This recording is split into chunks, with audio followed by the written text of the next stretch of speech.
NutriFit. This video instructs you how to do a sit-up on the board. Now before I start, I'd just like to mention that you feel free to leave messages at the end of this video. I also have plenty of other videos covering all sorts of fitness and nutritional orientated subjects, so please have a look at my channel. But as of today, I'm just going to be demonstrating, as I said, a sit-up or a crunch on the Swiss ball. Now let's just get this straight out of the way. I will never teach a client a traditional conventional sit-up on the floor, nor will I get them to lock their feet into something and do a sit-up. I won't get them to lie on a decline and try and sit up, or hang from a tree and do a sit-up. Now those exercises, yes, they are tried and tested, they are old school, but all research suggests that they won't actually have that greater impact on your rectus abdominis and your transverse abdominis, so your core muscles, your waist. And this is because muscles in the stomach, they don't naturally build very easily. They're more for protection and function, so you're not going to be able to use them in a lever system like the bicep, for instance, building up the bicep. But what doing those exercises will do, it will put a great deal of stress on your cervical spine, so your neck. It will also put a lot of stress on your lumbar spine, so your lower back, and also your hip flexors, especially if you lock your feet in, which are the little muscles which go from your pelvis to your femur, so from hip to leg, lifting the knee up like so. So they're very old-fashioned, and they still teach them in a lot of martial arts and actually a lot of sports clubs in general. So I would definitely recommend that you miss those out. If you're going to do it at all, and to be honest, I'd probably still recommend other exercises to do your core, more modern exercises, but if you're going to do them, maybe either do them on the BOSU or the ball, and today, as I said, we're going to be using the ball.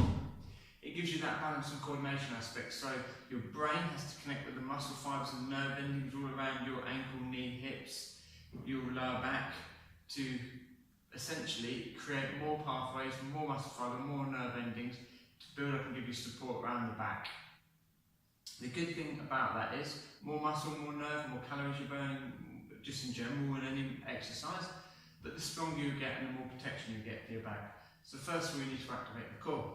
So that's pulling the belly button into the spine, or internally sucking in. It isn't just like sucking your stomach in, it's an internal contraction. Squeeze your glutes, so your bum muscles together, and then squeeze down below as if you're holding in a wig. That's called a pelvic floor, and you ladies have had children, you should have done them. So, you're squeezing your pelvic floor, pulling up to the belly button, clenching everything. You're going to roll down. I'll show you from a few angles. Roll down onto the ball, head facing the ceiling. Imagine you could get an apple between your collarbone and your chin. Hands across the chest, and lift up and down. You notice I'm not coming up too high. If you come too high, you start bringing in the lower back, and you don't really want that to be taking the main brunt of this exercise. So down, up. I'd recommend 15 to 20 to begin with. If you get quite advanced with that, aim for 30. So from the side. Okay, so straight back. Tightening up the core, roll back, ball is comfortably in the lower back, supporting the lower back. Keep your neck facing up so you don't tuck the chin in, stay with the neck. Hands across the chest, or if you prefer, actually, you can bring your hands out wide, your elbows out wide. Just lift up, small movement, and down. Up, and down, and you'll feel that. As soon as you come up to here, your back takes over, the rectus abdominis relaxes, you're losing that core contraction, and you just risk hurting your back. So just a couple more.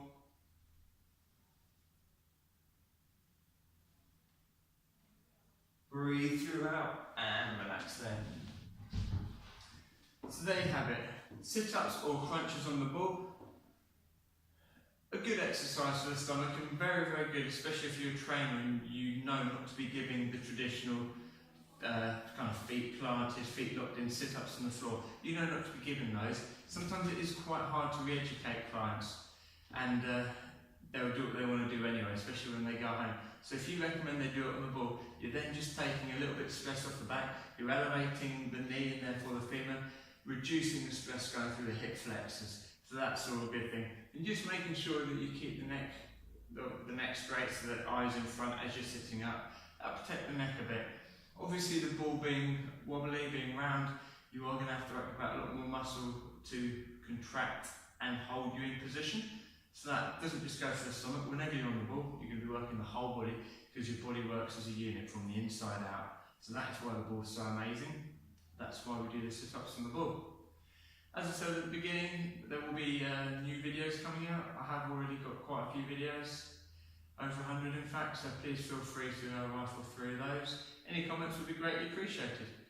Thanks till next time. Bye bye.